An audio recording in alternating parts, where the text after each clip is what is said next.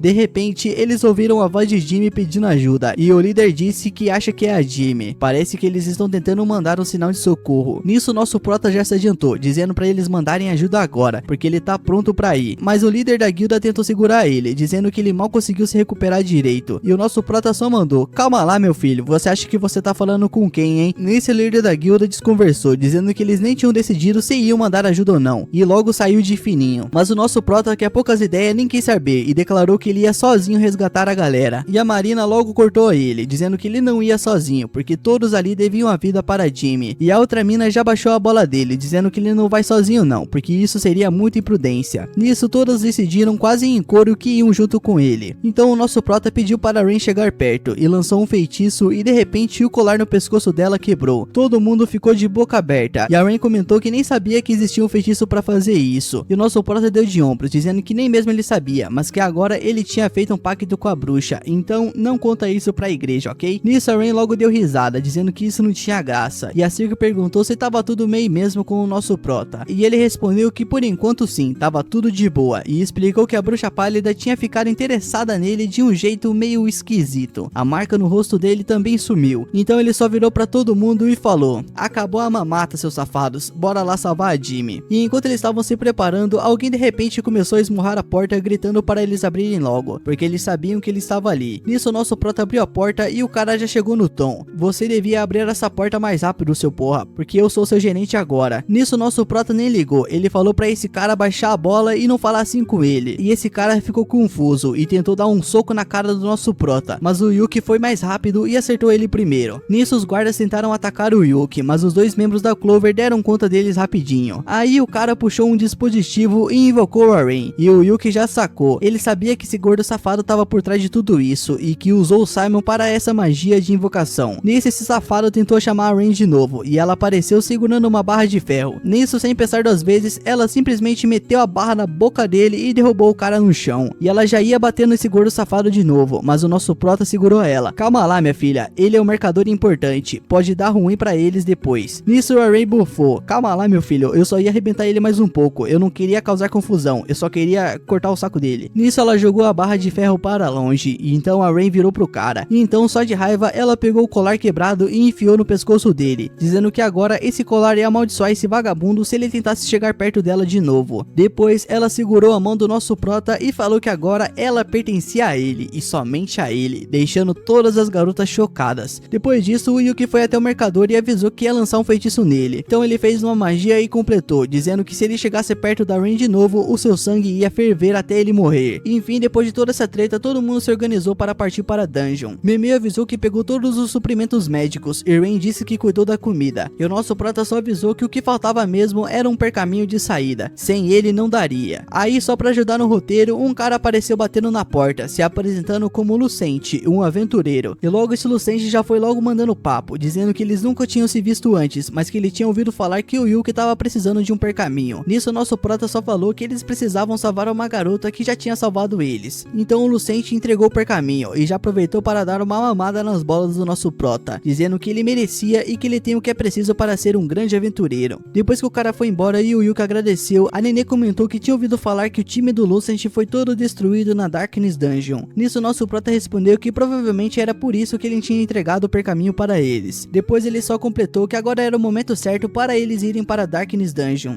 Mas antes que eles pudessem sair, o líder da guilda apareceu avisando que a Darkness Dungeon foi condenada a ser selada, e se eles fossem para lá, eles estariam comprando briga direto com ele. Mas o nosso prota respondeu que ele tinha porque tinha que salvar a Jimmy. Então o líder da guilda perguntou se ele conseguiria mesmo achar a Jimmy lá dentro, e o Yuki confirmou, dizendo que conseguiria, porque ele tinha juntado bastante informação sobre a Darkness Dungeon. Ela explica que ela é tipo uma coleção de dungeons espalhadas por várias áreas, ou melhor, vários mundos conectados por áreas comuns, tipo escadas, e o lugar para onde eles vão é meio que definido pelo subconsciente do aventureiro. Nisso o líder da guilda comentou que ele já tinha entrado lá com o time dele, mas que eles falaram que era a dungeon mais difícil de todas. Nisso nosso prota concordou e explicou que era porque eles já tinham ido atrás de uma coisa estranha e acabaram no lugar mais estranho de todos, o Gryfield. Depois ele completou dizendo que iam usar a fé em Deus para levarem eles onde a Jamie tá. Ele avisa que eles estão prontos para tudo para salvar ela. O líder então chegou perto do Yuki, então toma cuidado, seu safado, e também avisou que ia deixar uma equipe de resgate de prontidão. E o nosso prota, para aproveitar a situação, pediu para eles prepararem uns docinhos e umas bebidas para a comemoração depois. Então o líder só deu uma risadinha e comentou para ele deixar isso com ele. Depois o nosso prota chamou o pessoal: bora curtir essa missão, seus safados, mas sem vacilar. Assim que entraram na dungeon, 3 moços apareceram. Marina foi pra cima logo de cara e o Yuki mandou uma sequência de magias. A Marina partiu o primeiro monstro no meio e Silk disparou uma flecha congelante no segundo. E pra finalizar, a Rin usou uma magia para jogar pedras no terceiro. O Yuki chegou com a espada e ajudou a finalizar o resto. Eles seguiram explorando, procurando pela Jamie. Nisso a Nenê achou umas manchas de sangue no chão e disse para eles seguirem a trilha. Nisso o Yuki comentou que já sabia para onde ela tinha ido. Eles correram e o Yuki explicou que ela tinha ido para a casa do irmão dela. Quando encontraram a Jamie, ela estava toda machucada. E aí do nada o Simon apareceu. Ele agradeceu pelo Yuki ter ido ali e poupado o trabalho dele. Nisso o Simon se aproximou e a Rin comentou que o Simon tinha usado um daqueles artefatos proibidos e basicamente virou um morto-vivo para continuar vivo. O Simon então olhou pro nosso prota e logo mandou: agora é a sua vez de ir pro Vasco. Marina não perdeu tempo e partiu pra cima, enquanto o Yuki deu aquele boost de força nela. Marina acertou o Simon, mas ele bloqueou o golpe. Na sequência, o Simon contra-atacou e jogou a Marina para trás. Mesmo assim, ela foi de novo pra cima e dessa vez ela conseguiu arrancar um braço dele, mas pra surpresa de geral, ele simplesmente grudou o braço de volta. Então o morto-vivo do Simon mandou um golpe fortíssimo, mas o Yuki conseguiu bloquear usando um pergaminho de luz. Ele gritou porque ele tinha que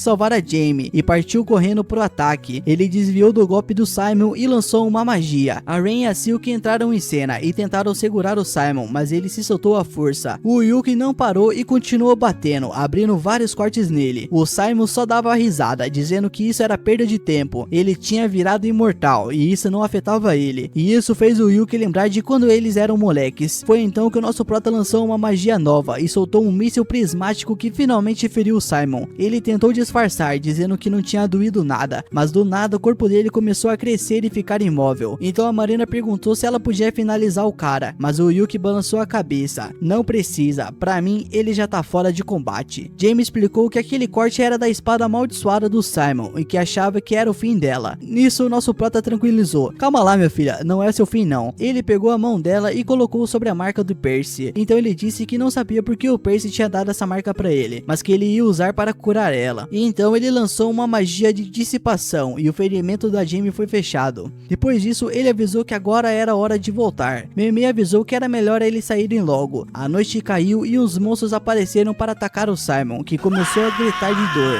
Marina perguntou: então ele vai ficar sozinho sofrendo aí? E o nosso prota respondeu que a partir de agora ele é só o passado. O Yuki então usou seu pergaminho de saída e antes de partir lembrou de quando eles eram amigos de infância e logo deu adeus para o seu antigo amigo. De volta à guilda, o líder já estava esperando com o veredito de que eles iam ser punidos, mas o nosso prota sorriu e disse que já sabia disso, porque eles tinham ido para aquela dungeon sem permissão e ainda tinham mexido onde não devia. E então o líder explicou que o rank deles iam cair também e que eles seriam suspensos de missões por um mês. O Yuki então arregalou os olhos: só isso, meu filho? Manda mais. Depois o líder completou, dizendo que o salário dele foi cortado por 3 meses porque ele não conseguiu segurar eles. Então ele se virou para a Jamie, dizendo que ela não fazia mais parte do Thunder Peak. Além disso, ela tá suspensa de entrar em qualquer equipe ou aceitar missões por um ano. E Jamie logo ficou chocada, dizendo que tinha achado que ia expulsar ela do reino. Meme então explicou, dizendo que ela entregou provas dos esquemas ilegais do Thunder Peak e deixou claro que não fez nenhum comentário racista, e isso ajudou bastante. Lá fora, a Jamie olhou pro nosso prota e perguntou se tinha sido ele que tinha recomendado o nome dela pra guilda, e ele respondeu que talvez sim, minha filha, mas foi a guilda e o reino que decidiram aceitar ela. E então ela baixou a cabeça. O Clover não devia ter sido punido. Desculpa mesmo, mas o nosso prota só suspirou. Quantas vezes você vai ficar pedindo desculpa, essa desgraçada? Segue sua vida. Nisso a Jamie deu um sorriso sem graça, dizendo que ia pedir muitas vezes porque ela tinha feito muita besteira. O nosso prota respondeu que sabia, mas relaxa aí, minha filha, já passou. Ela disse que odiava esse papo e que odiava ainda mais por ter se aproveitado da bondade dele por tanto tempo e por ter chantageado ele também. Nisso ela olhou pra ele e perguntou se ele achava que ela podia mudar, e o nosso prota respondeu: você já tá mudando, minha filha, olha só essa conversa que a gente tá tendo, e completou que talvez se ele tivesse falado melhor com todo mundo antes, as coisas poderiam ter terminado de outro jeito. Então a Jamie segurou a mão dele e falou que ele não tinha feito nada de errado. Ela, o Simon e o Thunderpeak é que fizeram. O Yuki então recomendou: vai pra casa, minha filha, o seu irmão tá esperando. Ela sorriu, agradeceu por tudo e foi embora. O nosso prota então olhou para o céu e ficou pensando que ele também deveria ir pra casa. O pessoal deveria estar esperando por ele. E quando ele chegou, ele foi recebido com uma festa e muita alegria. Yuki encontra Memar e logo já chega com o papo reto. Ele quer convidar a Nenê para se tornar um membro fixo da Clover. Memar curte a ideia, mas ela pergunta se ele tem certeza que a Nenê vai dar conta do trampo. E o nosso prota nem pensa duas vezes e diz que ela tá mandando tão bem que ele até se esqueceu que ela era temporária. E já que ele tá tão certo disso, a Memar já se anima e fala que vai agilizar a papelada. Mas o nosso prota resolve dar uma segurada e diz que precisa da resposta de Nenê antes de fechar o negócio. A Memar, por outro lado, acha que não tem a menor chance dela recusar. E por coincidência, ou nem tanto, a Nenê já tava ali ouvindo tudo na encolha. E ela até tenta se justificar, dizendo que só veio entregar uma mensagem pro nosso prota. Mas a Memar não deixa barato e já dá um sermão nela por ter espiado tão mal a conversa. Mas como a mina já tá ali mesma, o Yuki pergunta se ela quer entrar oficialmente pro time. E ela aceita na hora, toda empolgada. E Memar, feliz da vida pela amiga, já chega dando aquele abraço apertado, mandando ela dar o seu melhor junto com o grupo.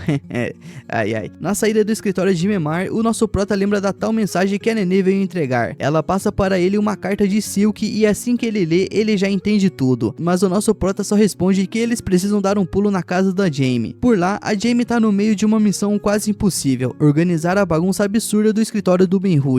E quando o nosso prota chega, ele já manda real que tá impressionado, porque até o próprio Ben-Hur tinha desistido de dar um jeito naquele lugar há anos. A Jamie, sem tirar os olhos do trabalho, aproveita para agradecer de novo o nosso prota, porque sabe que foi ele que deu a dica de ela conseguir esse emprego. E ele até finge que não teve nada a ver com isso, mas a Jamie não é boba e sabe que foi ele. Com a suspensão de 1 ano, qualquer grana extra já tá ajudando demais. Depois dessa conversa aí, ela pergunta o que trouxe o Yuki até ali, e ele explica que a Silk quer falar com ela. A Jamie já fica toda intrigada, sem entender o motivo, mas ela topa passar na base depois do expediente. Quando o dia finalmente acaba, eles começam a caminhada de volta, e o frio do inverno pega pesado, e o Yuki lembra da sua cidade natal, onde nevava bem mais do que ali. Ele conta que vivia brincando de guerra de bola de neve com o Simon, quando eles eram crianças, e essa lembrança bate forte, deixando ele meio pra baixo. A Jamie e a Nenê tentam animá-lo no caminho. Quando chegam na base da Clover, o nosso prota pede para as duas entrarem primeiro. Elas acham esse comportamento dele meio suspeito, mas fazem o que ele pede, e assim que colocam o pé pra dentro, surpresa, todo mundo organizou uma festa de boas-vindas pra Nenê e a Jamie. A sacada de Silk foi mandar a Nenê numa missão aleatória para que ela não suspeitasse de nada. A Nenê, claro, ficou super feliz por finalmente ser um membro oficial da Clover, mas a Jamie, bom, ela não sabe muito bem como reagir. O nosso prota nunca perguntou se ela queria mesmo entrar, então ele começa a se perguntar se meteu os pés pelas mãos. Mas a real é que esse nem é o maior problema agora. Jamie fica feliz que o nosso prota convidou ela pra festa, mas no fundo sente que não merece tanta consideração depois de tudo que aconteceu. Afinal, os outros membros do Thunderpeak fizeram muita coisa errada, e na maior parte do tempo ela só ficou assistindo sem reagir. Mas o pessoal logo cortam essa bad vibes dela, e dizem que não tem motivo para culpá-la, porque no fim das contas foi a Jamie quem salvou todo mundo do Simon e da galera dele quando mais importava. Eles devem suas vidas a ela, e além disso ela é uma veterana experiente, então ter ela na equipe seria uma baita adição. Esse nosso prota só quer fazer um harém cada vez maior, e se ele não me engana não. Sem mais delongas, eles iniciam a festa de boas-vindas. Todo mundo se senta para aproveitar o banquete, e o Yuki se prepara para fazer um brinde em homenagem a Jamie e a Nenê. Só que antes dele levantar o copo, a Marina já solta uma dúvida. O time se chamava Clover porque eram 4 membros, mas agora eles são 6. Será que existe um trevo de 6 folhas? E o nosso prota tá pouco se fudendo pra isso agora, ele quer mais é beber. Então a Jamie resolve essa questão na hora. Ela diz que existe e no significado das flores ela representa a glória. A Marina já fica toda impressionada com o conhecimento da Jamie sobre flores e acha que glória é um ótimo símbolo para o time. Com isso, todo mundo ergue os copos e brindam ao novo Clover. Mais tarde, o nosso prota se oferece para acompanhar a Jamie até a casa dela. No caminho, ele começa a pensar no passado e solta do nada que quando chegou na cidade pela primeira vez, meio que admirava a Jamie. Ela fica toda surpresa, mas ele explica que ela tinha uma vibe de garota da cidade e que pros olhos de um cara do interior jogador como ele parecia ser super sofisticado. Hoje em dia, claro, ele já perdeu essa inocência, mas a Jamie lembra que achava ele bem mais fofo naquela época. Afinal, ele nunca tinha pisado numa cidade antes. Ele mal sabia usar as bombas de água e se perdia fácil nas ruas. O Yuki se sente meio idiota lembrando dessa frase e tenta mudar de assunto, mas aí acaba mencionando o Simon, o que estraga o clima de novo. A Jamie percebe e pergunta se ele ainda pensa nos velhos tempos. O nosso prota admite que tem muitas memórias boas com a Thunder Peak, mas sabe que nunca mais vai reviver aqueles momentos, porque o Thunder Peak simplesmente não existe mais. No fundo, ele sente que isso é culpa dele. A Jamie, no entanto, não deixa seu marido se afundar nessa bad vibes. Ela diz, para a surpresa de todo mundo, é claro, que a culpa não foi dele. O problema foi que aos poucos o resto da equipe ficou cega pro que o Yuki fazia pelo grupo, e mesmo que ele tivesse tentado explicar tudo, ninguém teria escutado. O Thunder Peak estava fadado ao fracasso desde o início. Mesmo assim, a Jamie pede uma chance de recomeçar. Quando a suspensão dela acabar, ela promete dar o máximo pelo time e não repetir os mesmos erros.